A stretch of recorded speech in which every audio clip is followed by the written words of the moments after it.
누가복음 7장 1절에서 10절 말씀 같이 읽습니다. 예수께서 모든 말씀을 백성에게 들려주시기를 마치신 후에 가버나움으로 들어가시니라.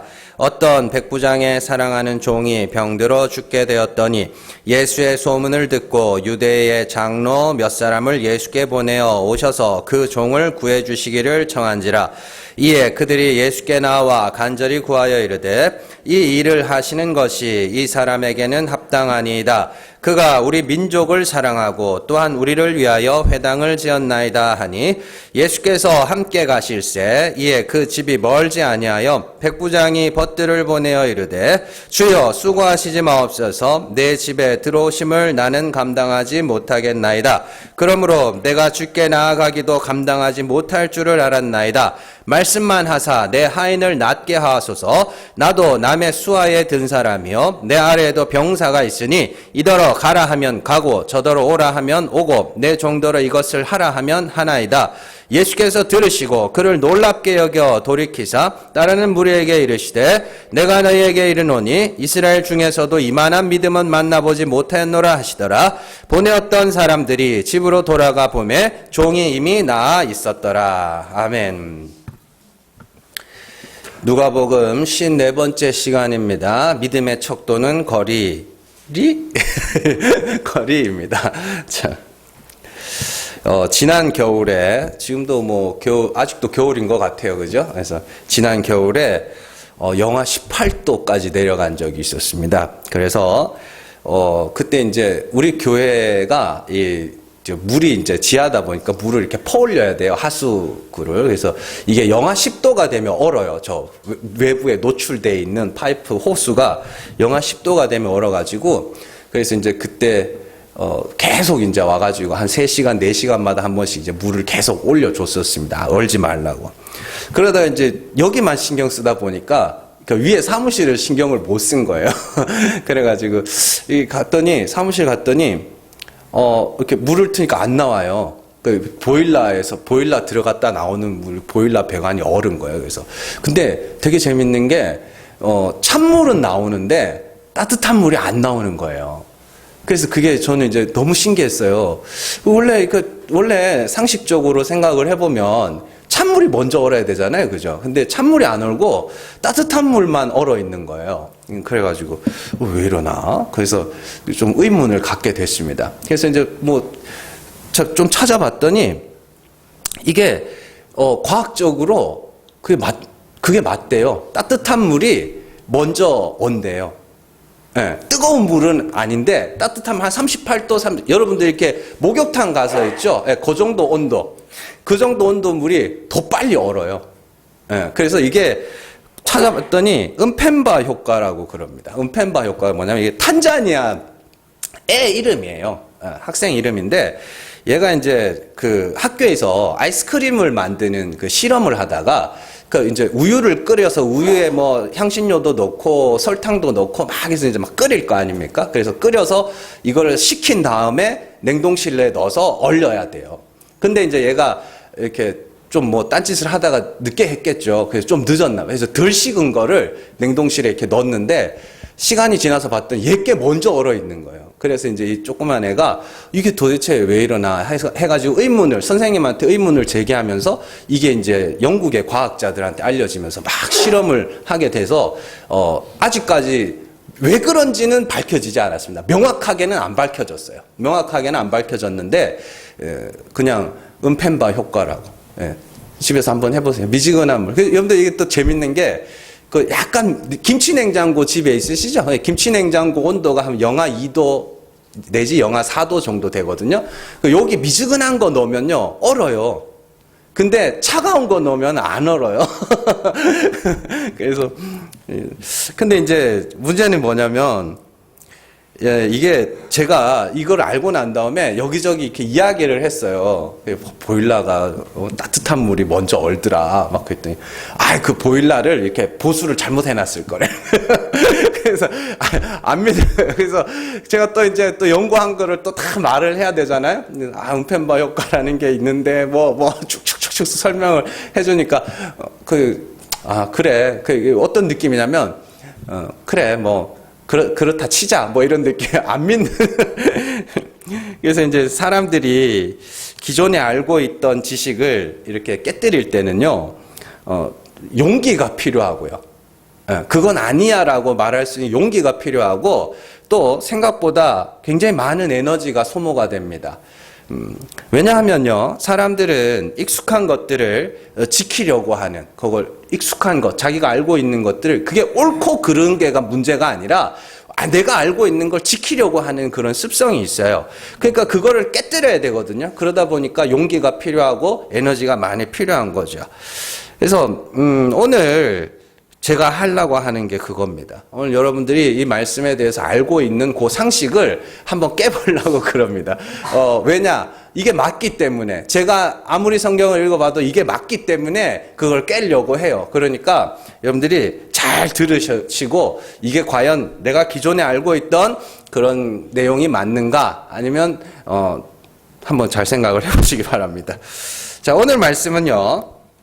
이방인인 백부장이 자신의 종을 고쳐주시기를 바랄 때 예수님이 종을 고쳐주시기 위해서 가시고 그때 백부장이 예수님에게 말씀만 하시면 종이 나을 것이라고 할 때 예수님께서 내가 이스라엘 중에 이만한 믿음을 본 일이 없다 이렇게 말씀하시는 그런 내용입니다.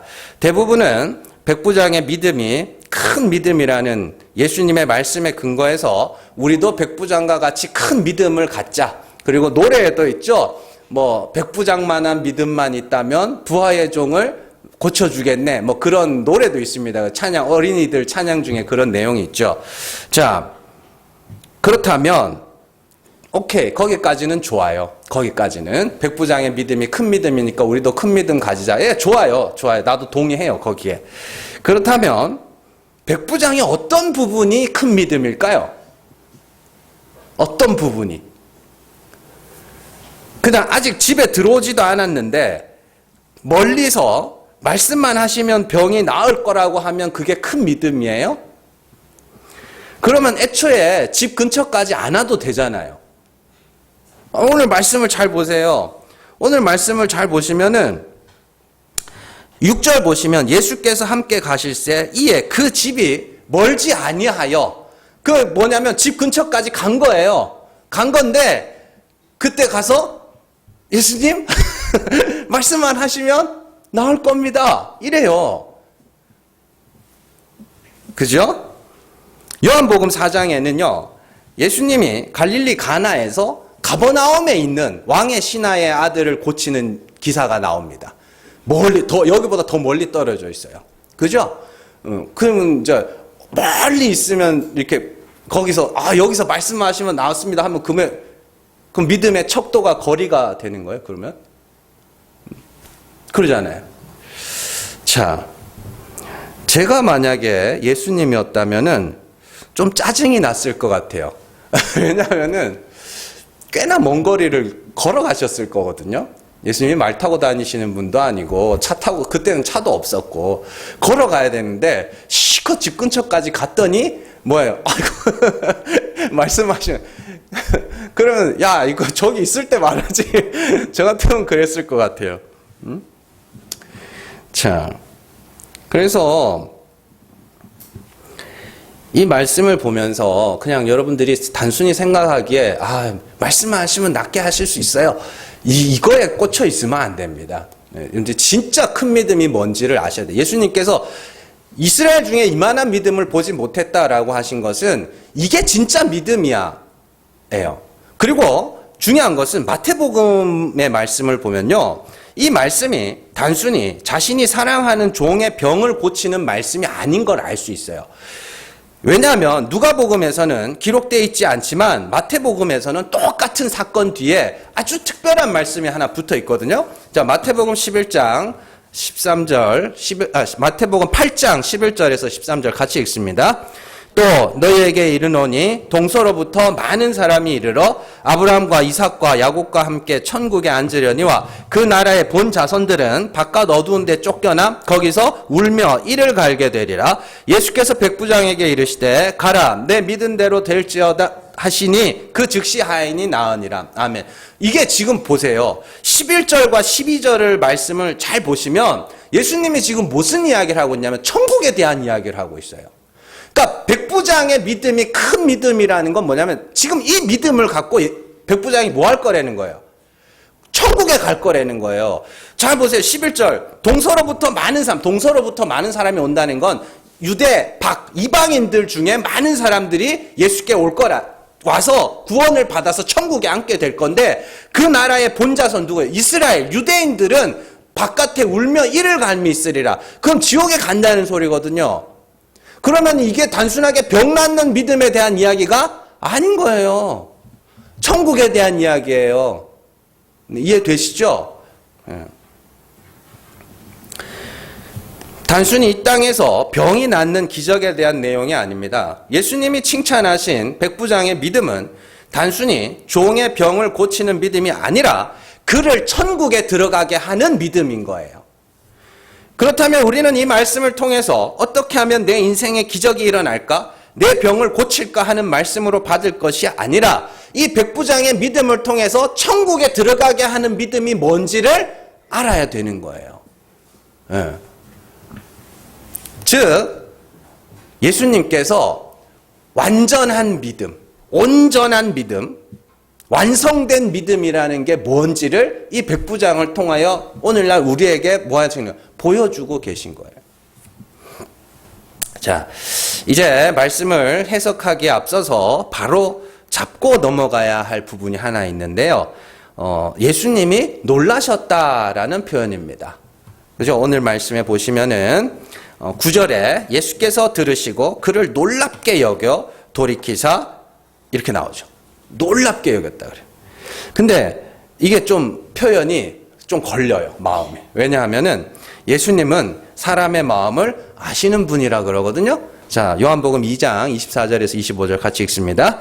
예수는 그의 몸을 그들에게 의탁하지 아니하셨으니 이는 친히 모든 사람을 아시며 또 사람에 대하여 누구의 증언도 받으실 필요가 없었으니 이는 그가 친히 사람의 속에 있는 것을 아셨음이니라. 아멘. 사람 속에 있는 걸 다 아시는 분이 깜짝 놀랬다? 우와! 이게 아니라요.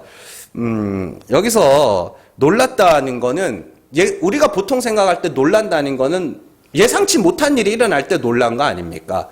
근데 이제 여기에 사용된 놀랐다는 단어, 이 다우마조라는 단어는 칭찬, 경탄 이런 의미예요. 그러니까 옛날에 왜 김혜자 씨가 그래 이 맛이야 그거 다시다 광고할 때 그런 식의 표현입니다. 그래서 그래 이게 믿음이지라고 그냥 칭찬한다는 그런 의미지. 오 깜짝 놀래. 야 이게 뭐 이런 사람이 다 있냐 이게 아닙니다. 네, 그러니까 오해하지 마시고요. 자, 본격적으로 이 백부장의 믿음에 대해서 한번 살펴보려고 합니다. 자, 믿음이라는 것은 백부장의 믿음의 첫 번째 내용이 뭐냐면 예수님이 하나님의 아들이심을 믿었다는 겁니다.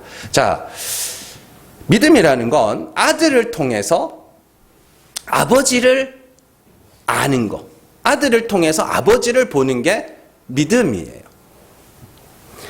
자, 예수님이 하나님의 아들이심을 믿었다는 건 지금 이 백부장이 예수님을 통해서 누굴 보고 있다는 소리예요? 하나님을 보고 있다는 소리죠. 자, 요한일서 5장 5절 같이 읽습니다. 예수께서 하나님의 아들이심을 믿는 자가 아니면 세상을 이기는 자가 누구냐? 20절 같이 읽습니다. 또 아는 것은 하나님의 아들이 이르러 우리에게 지각을 주사 우리로 참된 자를 알게 하신 것과 또한 우리가 참된 자 곧 그의 아들 예수 그리스도 안에 있는 것이니 그는 참 하나님이시요 영생이시라. 아멘. 예수 안에 있는 그분이 누구예요? 참 하나님이라 그러죠. 그러니까 예수를 통해서 지금 뭘 보고 있는 거예요? 하나님, 참 하나님을 보고 있는 겁니다. 그걸 하나님의 아들을 믿는다. 예수가 하나님의 아들이심을 믿는다라고 이야기를 하는 거예요. 그러니까 단순하게 예수님은 하나님의 아들이지 이게 아니라 예수를 통해서 참 하나님이 어떠한 분인지를 알면 그게 뭐예요? 예수님이 하나님의 아들이심을 믿는다라고 이야기를 하는 겁니다. 그러니까 적그리스도의 이야기를 하면서 이 말씀을 하거든요, 요한이. 그러니까 적그리스도의 두 개의 특징이 뭐예요? 예수가 하나님의 아들이심을 믿지 않는 거. 그죠? 두 번째는 뭐예요? 예수가 육체로 오심을 부인하는 거. 이게 적그리스도의 영입니다. 그게 뭐냐면 예수께서 나타내신 하나님이 참 하나님이 아니라고 말하는 자들. 그들이 적그리스도다. 이렇게 이야기를 하는 것이죠. 자, 20절에서 살펴보는 바와 같이 예수님을 통해서 참 하나님을 알고 그 하나님이 참 하나님이심을 믿는 걸 예수가 하나님의 아들이심을 믿는다라고 이야기를 하는 거예요. 그러니까 단순하게 예수님은 하나님의 아들이지라는 그런 동의의 차원이 아니란 말입니다. 자, 그러면 오늘 말씀에서도 백부장이 예수님이 하나님의 아들이심을 믿는다는 증거가 있어야 되겠죠. 그게 뭐냐면 말씀만 하시면 병이 낫는다라는 말이에요. 말씀만으로 병을 낫게 하실 수 있고 말씀에 능력이 있어 말씀을 하면 말대로 되는 거는 하나님밖에 없어요. 그러니까 지금 이 백부장이 예수님을 뭘로 보고 있어요? 하나님으로 보고 있는 거예요.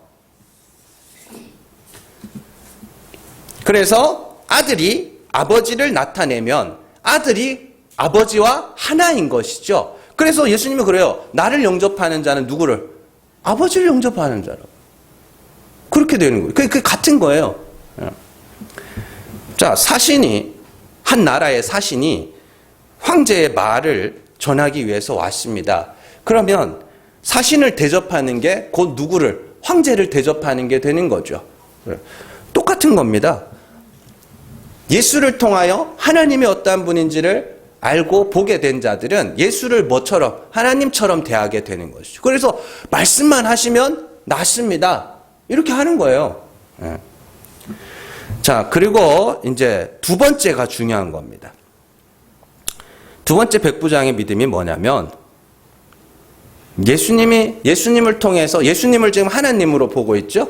그러면 그 하나님 앞에서 이 백부장이 자기 자신을 어떻게 인식하는가가 중요한 겁니다. 잘 보세요. 오늘 말씀을 잘 보시면은요. 백부장하고 예수님하고 만났어요? 안 만났어요? 안 만났어요. 처음에는 유대 장로들을 보내서 초청하죠. 예수님이 집 근처까지 왔을 때 백부장이 안 나가요. 누가 나가요? 벗을 보내요. 왜요? 거기 보세요. 7절. 그러므로 내가 주께 나아가기도 감당하지 못하겠나이다. 이게 진짜 믿음이에요. 이게 믿음이라고요. 이게 큰 믿음이라고요. 내가 너무너무 부족해서 예수님을 받아들이지도 못하겠고 내가 너무너무 부족해서 하나님 앞에서 내가 고개를 들 수도 없습니다. 나는 진짜 이것밖에 안 되는 자입니다. 이게 큰 믿음이라고요. 뭐 대단한 거 어떻게 생각하셨어요? 그거 아니라니까. 천국은 그 사람들이 가는 거라니까요.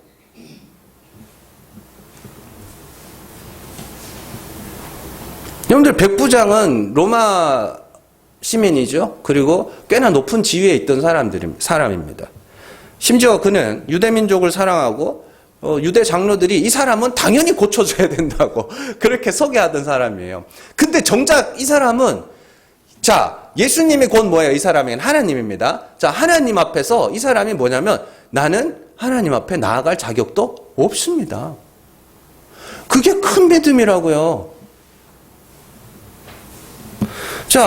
제가 자주 말씀을 드립니다마는 두 아들의 비유 있죠? 탕자의 비유. 탕자가 두 번째 아들이 밖에 나갔다가 들어올 때 똑같은 말을 합니다. 나를 종으로 여겨주세요. 나는 아들이라 칭함을 감당하지 못하겠나이다. 그게 큰 믿음이라고요. 나는 잘난 게 하나도 없어가지고 난 지은 게 죄밖에 없어서 하나님이 불쌍히 여겨주시면 겨우 구원받을 수 있는 자입니다. 이게 큰 믿음이고 이게 여러분들을 천국에 들어가게 하는 믿음이라고요. 뭔가 대단한 일을 하는 게 아닙니다. 왜요? 하나님이 죽은 자를 살리시는 하나님이심을 알고 믿고 그 앞에서 뭐 하는 거예요? 죽은 거예요. 그게. 앞서 우리가 평지순 6장의 말씀에서 천국 가는 믿음에 대해서 한번 말씀하신 적이 있어요. 예수님께서. 누가 천국에 간다 그래요? 가난한 자가 천국에 간다 그러죠. 가난한 자는 복이 있나니 천국이 저희 것이며. 지금 이 백부장이 뭐냐면 그 가난한 자가 어떤 자인지를 보여주는 거예요. 내가 하나님 앞에 감히 나갈 수도 없습니다. 그러니까 우리가 이 신앙생활을 하시면서 여러분들이 굉장히 어떤 이제 착각 속에 있는 거죠. 내가. 근데 큰 믿음이라 그러니까 뭐가 이런 그런 걸 상상하기 쉬운데 이게 큰 믿음이에요.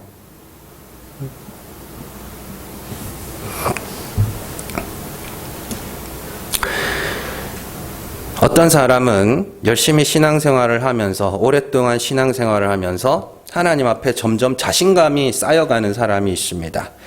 착하게 살고 거룩하게 살고 의롭게 살면서 하나님이 다른 사람보다 나를 더 사랑해 줘야 하고 더 축복도 해줘야 하고 천국에서도 더 나를 인정해 줘야 한다고 그렇게 신앙의 방향을 잡아가는 사람들이 있습니다. 그걸 육신의 소욕에 사로잡힌 자라고 이야기를 합니다. 그래서 육체의 소욕에 사로잡힌 자들의 신앙생활의 특징은 경쟁적 신앙생활입니다. 다퉈요. 시기와 육체의 열매 중에 뭐가 있어요? 시기와 질투가 있습니다. 시기와 질투가 뭐예요? 질투는 뭐예요? 나보다 나아 보이는 사람들을 질투하는 거고, 시기는 뭐예요? 그들을 끌어내리려고 하는 것이 시기와 질투의 모습입니다. 왜 그런 신앙생활을 왜 그럴까요? 그게 맞다고 생각하니까. 내가 하나님 앞에서 특별한 사람이 돼야 된다고 생각하니까 나보다 특별해 보이는 사람보다 어떻게 해요? 경쟁 관계로 인식을 하는 거예요. 그러니까 뭐 하는 거예요? 자꾸 그 사람보다 나아져야 되는 거예요. 더 나은 사람이 되는 거예요. 헌금도 더 많이 해야 되고 봉사도 더 많이 해야 되는 거예요. 그게 육체의 소욕에 사로잡힌 건데 참 재밌죠? 그걸 맞다고 했으니. 반면에 어떤 사람은 신앙생활을 할수록 하나님 앞에서 점점 자신감이 없어져 갑니다. 백부장처럼. 뭘 안 했다는 게 아니에요. 뭘 하면서도 백부장처럼 점점 자신감이 없어져요. 하나님이 왔어. 자기 집 근처에 왔어. 기다리다가 하나님이 왔어. 아무리 생각해도 나는 그 앞에 나갈 수가 없어요. 그러나 하나님이 불쌍히 여겨주시면 어떻게 해요? 내가 겨우 구원에 이를 수 있습니다. 이게 큰 믿음이에요. 그게 심령이 가난한 자예요. 그러니까 우리의 지향점이고 목표점이고 그 우리의 표대예요. 그 사람이.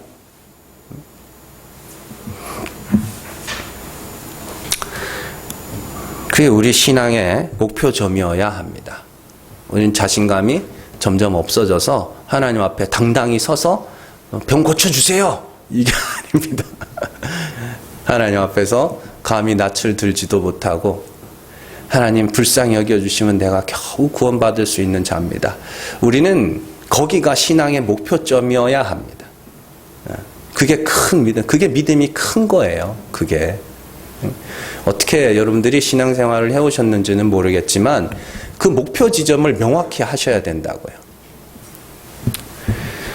자, 그렇다면 여기서 중요한 것은 백부장은 어떻게 이런 믿음을 갖게 됐는가예요. 자, 5절에서 아주 중요한 말씀이 나옵니다. 5절에 보시면 그가 우리 민족을 사랑하고 또한 우리를 위하여 회당을 지었나이다. 이렇게 되어 있죠. 예, 여기서 중요한 게 이제 회당을 지었다는 겁니다. 왜냐하면 회당이라는 것은 성경을 보관하는 곳이라고 생각을 하면 됩니다.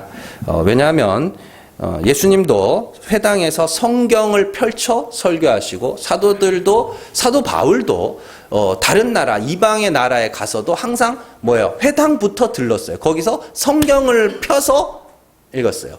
자, 누가복음 4장 16절 말씀 같이 읽습니다. 예수께서 그 자라나신 곳 나사렛에 이르사 안식일에 늘 하시던 대로 회당에 들어가사 성경을 읽으려고 서심해. 아멘. 유대인들에게 있어서 회당이라는 곳은 단순히 예배당의 개념이 아니라 성경이 있는 곳, 말씀이 있는 곳입니다. 왜냐하면은 그때 당시에는 책이라는 게 없었어요. 두루마리였다니까요. 그래서 성경도 복사기도 없었잖아요. 그러니까 다 뭐였어요? 서기관이죠. 서기관들이 하는 일이 뭐냐면 성경을 필사했어요. 일일이 손으로 다 써가지고 양피지나 파피루스나 이런 것에다가 써가지고 그걸 어떻게 해요? 회당에다가 보관을 했어요. 그래서 아주 고관 대작이나 부자 아니면 회당에 있었어요. 그러니까 이제 사도행전에 보면 빌립 집사님이 이렇게 볼 때 간다게, 에티오피아 여왕 간다게의 내시, 국고를 맡은 내시, 그 정도 돼야 성경을 가질 수 있었거든요. 그러니까 성경 말씀을 듣기 위해서는 어디로 가야 되는 거예요? 회당으로 가야 되는 거예요. 거기서 이제 말씀을 아는 사람들이 그 성경을 펼쳐 읽고 그에 대한 말씀을 해주는 거란 말입니다. 그러니까 회당을 지었다는 건 이 사람이 뭘 안다는 소리예요? 말씀을 안다는 거예요. 성경을 안다는 겁니다. 그래서 그가 성경을 통해 알게 된 두 가지 사실은 예수님께서 하나님이 보내실 것이라 하신 그 아들이라는 것과 그리고 그 성경을 통하여 내가 하나님이 불쌍히 여겨주셔야 하는 죄인이라는 것. 이거 두 개 배운 겁니다. 그러면 어떻게 이런 차이가 생기게 되는가? 유대인들은 성경을 읽고 유대인들이 내린 결론이 뭐예요? 열심히 율법 지키자였잖아요. 어떻게 이 두 가지 결론에 이르게 됐는가? 여기서 하나님이 개입하시는 거예요. 여러분들 하나님의 역사가 내 밖에 어떤 기적 같은 일로만 일어난다고 생각하지 마세요. 여러분들 하나님의 역사는 지금 여러분들에게 일어나고 있습니다. 하나님의 역사가 여러분들 안에서 어떻게 일어나느냐? 말씀을 듣고 말씀을 보는 눈과 귀가 확 열려버려요. 그래서 열리면 어떻게 돼요? 내 죄가 드러난다고요. 내 부족함이 드러난다고요. 그걸 감추고 숨길 게 아니라 내 죄가 낱낱이 드러나서 아버지 불쌍히 여겨주시옵소서 이렇게 되는 거예요. 그게 여러분들의 눈과 귀가 열렸다는 증거란 말입니다. 그게 하나님이 여러분들 인생에 개입하셨다는 증거예요. 성경을 볼 때도 마찬가지죠. 성경을 보면서 이스라엘 백성들은 끊임없이 우상 숭배하고 범죄하고 그저 하나님 앞에 벌 받고 그리고 하나님 그들이 부르짖으면 하나님이 구원해 주시고 구약은 전부 그 이야기예요. 이스라엘의 역사는. 그걸 보면서 유대인들은 우리는 벌 받지 않기 위해서 어떻게 해요? 율법 열심히 지키자로 가는 거고 어떤 보면서 이거 내 이야기인데? 이스라엘의 모습을 봤더니 이건 안 돼?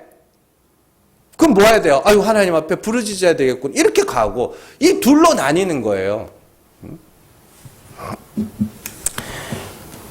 그러니까 백부장은 유대인들이 가진 성경을 통해서 하나님이 어떠한 분인지를 알게 되었고 예수께서 참 하나님이 어떠한 분인지를 나타내기 위해서 오신 분인 걸 깨닫게 되었고 말씀 앞에 자신의 죄를 고발당하면서 하나님 앞에서 죽은 자로서 하나님의 긍휼만 바라는 하나님 앞에 감히 낯을 들지도 못하는 그런 죽은 자가 된 것이죠. 그게 큰 믿음입니다. 그게. 자, 여러분들 하나님은요 창세로부터 끊임없이 우리에게 하나님을 알만한 것들을 주셨습니다. 그래서 우리는 하나님이 주신 것들을 갖고 하나님께 하나님이 이런 분이구나. 그리고 나서 하나님 앞에서 난 이런 자가 되어야 되겠구나를 알아야 되는 거거든요. 자, 로마서 1장 18절에서 20절 같이 읽습니다. 하나님의 진노가 불의로 진리를 막는 사람들의 모든 경건하지 않음과 불의에 대하여 하늘로부터 나타나나니 이는 하나님을 알만한 것이 그들 속에 보임이라. 하나님께서 이를 그들에게 보이셨느니라. 창세로부터 그의 보이지 아니하는 것들 곧 그의 영원하신 능력과 신성이 그가 만드신 만물에 분명히 보여 알려졌나니 그러므로 그들이 핑계하지 못할지니라. 아멘. 하나님의 진노는 불의로 진리를 막는 사람들에게 임합니다. 그러면 진리가 뭐냐? 19절, 20절에 나오죠. 하나님을 알만한 것. 그리고 뭐예요? 하나님의 그의 보이지 아니하신 영원하신 능력과 신성. 그러니까 참 하나님이 뭐예요? 진리예요. 그걸 뭘로 막느냐? 불의로 막는 거예요. 불의가 뭔데요, 그러면? 자, 불의가 이겁니다. 하나님을 알라고 줬어요. 뭘 줬어요, 하나님이? 율법 주시고, 성전 주시고, 그런 거 있죠? 율법, 성전, 언약. 그게 이제 로마서 10장에 나오는 것들이거든요. 8장, 10장 이렇게 나오는 거. 그걸 줬더니 그걸 통해 하나님을 아는 게 아니라 뭐예요? 열심히 지켜버리는 거예요. 그렇게. 자, 하나님이 드리시는 제사, 하나님이 우리를 위하여 드려주시는 그 완전한 제사, 하늘의 제사, 그걸 알라고 성전을 줬더니 거기서 열심히 뭐 하는 거예요? 열심히 제사 드리고 있네? 그걸 불의로 진리를 막는다고 이야기를 하는 거예요. 율법으로 죄를 알고 그 죄로 하나님의 은혜를 구하라고 그랬더니 율법을 열심히 지키고 있는 거예요. 그게 불의로 진리를 막는 거예요. 자, 나중에 이제 로마서 강의 언젠가는 하겠죠. 그때 더 자세하게 말씀을 드릴게요. 그런 겁니다. 그래서 모든 사람이 그렇게 불의로 진리를 막고 있는 중에 하나님께서 택하신 자들에게 성령을 부어주셔요. 그러면 성령이 오셔서 하는 일이 뭐냐? 우리 율법을 완성시킵니다. 우리 안에서. 자, 로마서 8장 3절에서 4절 같이 읽습니다. 율법이 육신으로 말미암아 연약하여 할 수 없는 그것을 하나님은 하시나니 곧 죄로 말미암아 자기 아들을 죄 있는 육신의 모양으로 보내어 육신의 죄를 정하사 육신을 따르지 않고 그 영을 따라 행하는 우리에게 율법의 요구가 이루어지게 하려 하심이니라. 아멘. 자, 율법이 육신으로 말미암아 연약하여 할 수 없는 그것. 그게 뭐예요? 우리의 육신이 연약해서 할 수 없는 거, 그게 뭐예요? 죽는 거예요. 자, 히브리서에서는 뭐라 그래요? 우리가 죽기를 무서워하여 일평생 마귀의 종노릇 한다 그러죠. 그 마귀의 종노릇이 뭔데요? 율법 아래서 내가 영생에 이르러야지, 내가 의에 이르러야지, 이게 마귀의 종노릇입니다. 근데 우리가 연약해서 할 수 없는 게 뭐예요? 율법으로 내 죄를 알고 그 죄로 뭐예요? 하나님 앞에 나 죄인입니다. 나 불쌍히 여겨주세요. 그게 뭐예요? 율법이 완성되는 거라니까요. 먹고 죽으라고 줬으면 먹고 죽어야 되는데 안 죽는 거예요, 얘네들이. 그러니까 하나님이 뭐예요? 성령을 보내서 어떻게 해요? 율법의 요구가 이루어지게 하는 거예요. 죽이는 거예요. 성령이 오셔서 어떻게 내 죄를 보게 하고 알게 하고 드러내요. 그게 죽는 거예요. 그렇게 죽여서 뭐하게 해요? 하나님의 긍휼만 바라게 하는 겁니다. 그게 성령이 일하시는 것이죠. 그래서 성령이 우리 안에서 임하면 우리의 죄가 드러나고 내가 미워 보이게 되고 하나님의 이름을 부르짖게 되는 것이고. 그렇죠. 다 이해되시죠? 성경이 여러분들 아는 성경 구절을 다 동원해 보세요. 여기 다 맞아 들어갑니다. 그래서 성령이 여러분들 안에 역사하면 사랑하게 된다 그러죠. 성령이 일면 첫 번째 사랑입니다. 그 사랑이 뭐예요? 죄를 용서해 주는 사랑이란 말이에요. 단순하게 막 이게 아니라 요한 1서에서는 어떻게 하죠? 하나님이 우리를 사랑하신 것처럼 너희도 서로 사랑해라. 하나님의 사랑이 뭔데요? 그 아들의 피로 말미암아 우리 죄를 사하는 거. 그게 하나님의 사랑이죠. 그럼 우리는 뭐 하라고요? 그렇게 너희도 서로 용서하며 살아. 그게 서로 사랑이란 말입니다. 그러면 그 사랑이 뭐예요? 어떻게 이루어져요? 내가 죄사함을 받은 죄인임을 알 때 그 사랑이 이루어지는 거예요. 자연스럽게 맺히게 되는 겁니다. 용서라는 사랑.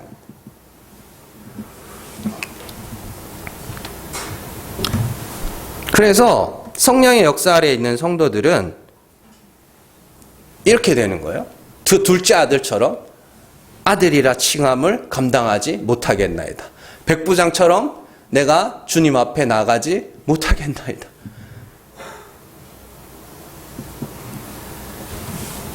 다윗은 뭐라 그랬어요? 성전 문지기라도 줬사오니 주의 궁정에서의 한 날이 세상에서의 첫날보다 낫다. 문지기라도 좋으니까. 그 주의 궁정이 어디? 하늘 성전 천국이에요. 나 이 땅에서 왕으로 살다 왔으니까 또 내가 하나님을 위해서 얼마나 많은 걸 했는데 내가 그래도 옆에 한 자리 주시겠지. 그게 아니라 문지기라도 좋으니까 들어가기만 하면 좋겠다.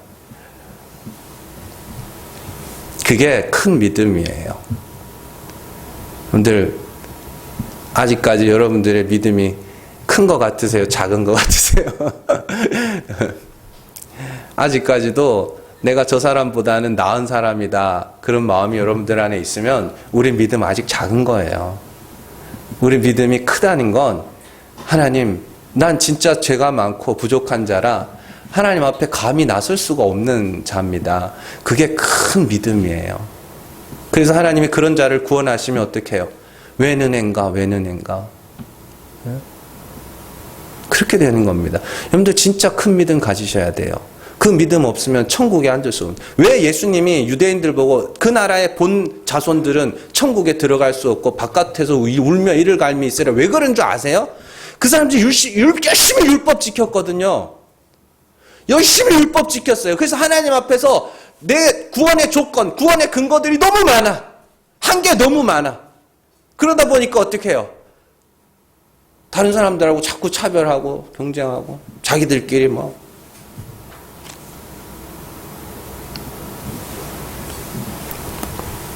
여러분들 아직까지도 다른 성도와의 차등을 원하고 있고 또 다른 사람들보다 그래도 내가 더 낫지 하는 그런 마음들이 여러분들 안에 있으면은 그거는 아직까지도 우리가 믿음이 연약한 거예요. 믿음이 작은 거라고요. 우리의 믿음의 목표 지점을, 표대를 정확하게 아셔야 됩니다. 사도 바울이 표대에 대한 이야기를 빌립보서 3장에 하죠. 어느 말씀의 끝에 그 표대의 이야기가 나와요. 내가 그리스도의 부활에 동참하기 위하여 날마다 죽는다. 그 말씀 뒤에 표대가 나와요. 거기 그리스도 같이 죽고 하나님이 불쌍히 여기서 살리시는 거기가 내 목표 지점이라는 거예요. 내가 훌륭한 사람이 돼가지고 하나님도 인정하실 만한 아주 진짜 의롭고 거룩한 자가 되는 그게 표대가 아니라 하나님이 살리실 때 하나님의 은혜만 찬송하게 되는 거기가 표대다. 여러분들의 표대는 이 백부장 같은 사람입니다. 그러니까 방향을 똑바로 잡으세요. 잡으시고 방향을, 내 목표 지점을 정확하게 잡아야 내가 어디로 갈지를 알 거 아닙니까? 그래서 잘못 가고 있을 때는 이거 아닌데? 라고 알 수 있는 거고, 잘 가고 있을 때 그래 이거지라고 알 거 아닙니까? 여러분들의 목표 지점, 여러분들의 표대를 정확하게 세우셔야 됩니다. 오늘 말씀 6절 말씀, 7절 말씀 2절 같이 읽고 말씀 마무리하도록 할게요. 자, 6절 7절 같이 읽습니다. 예수께서 함께 가실새 이에 그 집이 멀지 아니하여 백부장이 벗들을 보내어 이르되 주여 수고하시지 마옵소서 내 집에 들어오심을 나는 감당하지 못하겠나이다. 그러므로 내가 주께 나아가기도 감당하지 못할 줄을 알았나이다. 말씀만 하사 내 하인을 낫게 하소서. 아멘. 이것이 우리의 표대입니다. 이것이 큰 믿음입니다. 이것이 마음이 가난한 자입니다. 정말로 이것이 회개한 자들의 마음입니다. 여기를 표대로 삼으시고 여러분들의 삶을 통해서 날마다 이 자리로 한 걸음 한 걸음 나아갈 수 있는 저 여러분들 되시기를 주님의 이름으로 축원합니다. 이 시간 우리 같이 기도하기를 원합니다. 정말 이 시간에 하나님의 말씀 잘 기억하시면서요. 하나님 한 걸음 한 걸음 내가 이 자리로 나아가게 하여 주시옵소서. 하나님 아직까지도 내 마음속에 꺾이지 않은 교만함이 있다면 하나님 알게 하시고 다 꺾이게 해주시고 정말로 하나님의 은혜가 나를 구원하셨음을 찬송할 자로 날마다 낮아져가는 한 계단 더 낮아져가는 그러한 큰 믿음 가진 자 될 수 있도록 이 시간 우리 간절한 마음으로 같이 기도하겠습니다.